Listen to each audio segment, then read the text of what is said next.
नमस्कार, मैं हूं आपके साथ सृष्टि श्रीवास्तव। रामपुर और आजमगढ़ लोकसभा सीट के लिए उपचुनाव होने वाला है, जिसको लेकर सरगर्मियां तेज है। पार्टी अपना दमखम लगा रही है।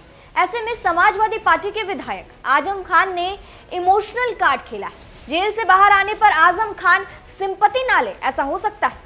और ऊपर से जब चुनाव हो तो इसका फायदा तो उठाया ही जाएगा। तो यही फायदा आजम खान उठा रहे हैं। चलिए आपको पूरी खबर बताते हैं। दरअसल समाजवादी पार्टी के विधायक आजम खान जिस रामपुर से सांसद थे, उसी रामपुर सीट पर हो रहे उपचुनाव के लिए प्रचार करने पहुंचे थे, जहां वो जनता को संबोधित कर रहे थे।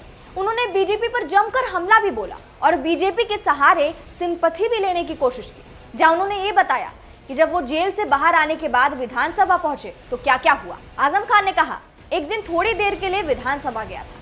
बीजेपी के वजीरों और विधायकों के सिर नहीं उठ रहे थे।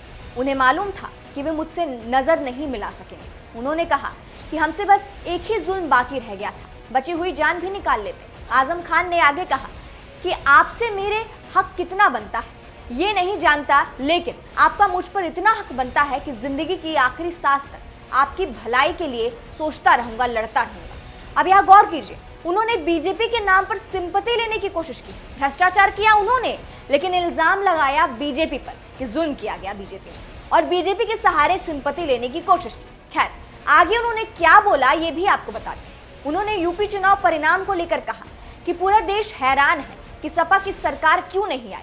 जीतने वालों को भी अपनी जीत पर और हारने वालों को अपनी हार पर यकीन नहीं।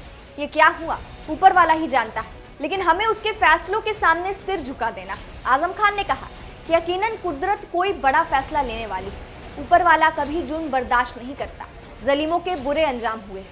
बस यही नहीं, और भी इमोशनल कार्ड आगे खेला है आजम खान ने। सपा के वरिष्ठ नेता ने अपने खिलाफ दायर मामलों का जिक्र करते हुए कहा कि जिन्होंने हमें पहचानने में गलती की है, ये उनकी गलती है, हमारी नहीं। वे अपना नुकसान करते हैं, हमारा नहीं।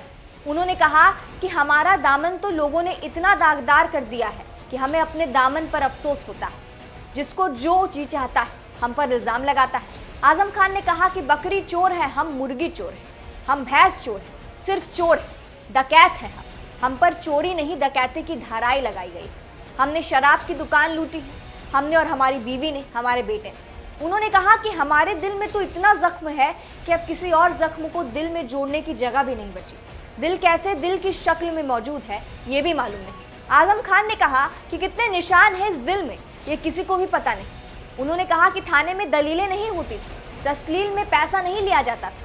यहाँ के अफसर अपने साथियों से कहते थे कि रामपुर में है भाई, इबादत में है वहाँ। तो अब आपको पता चल गया होगा कि आजम खान ने किस तरीके से इमोशनल कार्ड खेला है। फिलहाल इस पूरे मामले पर आपकी क्या राय है, हमें कमेंट करके जरूर बताएं। नमस्कार।